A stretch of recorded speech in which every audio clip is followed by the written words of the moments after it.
আমি বাবা হিসেবে চাই না এই পুনরাবৃত্তি বাংলাদেশের আর 100 বছরের ভিতরে ঘটুক। মাননীয় প্রধানমন্ত্রী, আইনমন্ত্রী, স্বরাষ্ট্রমন্ত্রী, মাননীয় ক্রীড়া প্রতিমন্ত্রী আমিনুল ইসলাম সাহেব, উনি আমাকে সর্বাত্মকভাবে এই বিচারের সাহায্য সহযোগিতা বুদ্ধি পরামর্শ দিয়ে আমাকে সর্বাত্মকভাবে সহযোগিতা করেছেন। পরিপ্রেক্ষিতে বাংলাদেশ প্রশাসনের, পুলিশ প্রশাসনের, পল্লবী থানার বিশেষ করে ইন্সপেক্টর ওহিদুজ্জামান, তারপরে ওসি,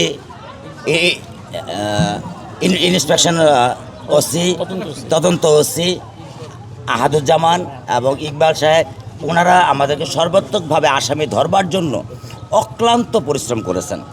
তা না হলে হয়তোবা আমি যতটুকু জানতে পেরেছি যে আসামি আর 2-4 মিনিট হলে মোবাইল ফেলে দিলে তাকে আর ধরাটা খুব কঠিন হয়ে যেত। হয়তোবা পারতেন, কিন্তু সময় লাগতো।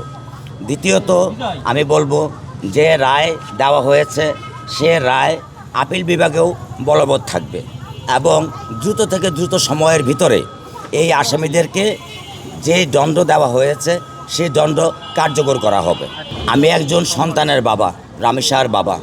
এই বাংলাদেশে হাজার হাজার রামেশা আসিয়া আছে। আমি বাবা হিসেবে চাই না এই পুনরাবৃত্তি বাংলাদেশের আর 100 বছরের ভিতরে ঘটুক।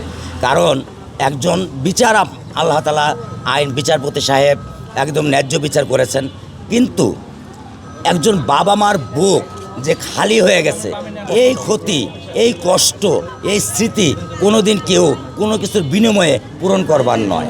তাহলে আমি সবার কাছে অনুরোধ করব, আমরা সমাজের কাছে অনুরোধ করব, আমরা যেন ভদ্রভাবে চলাফেরা করি, আমাদের সুশৃঙ্খলভাবে চলাফেরা করি, আমাদের আচরণ এমন কিছু যেন না হয়, শিশু হোক বা টিনেজ হোক, বৃদ্ধ হোক, তাদের উপরে যেন কোনো অত্যাচার বা পাশবিক নির্যাতন না হয়।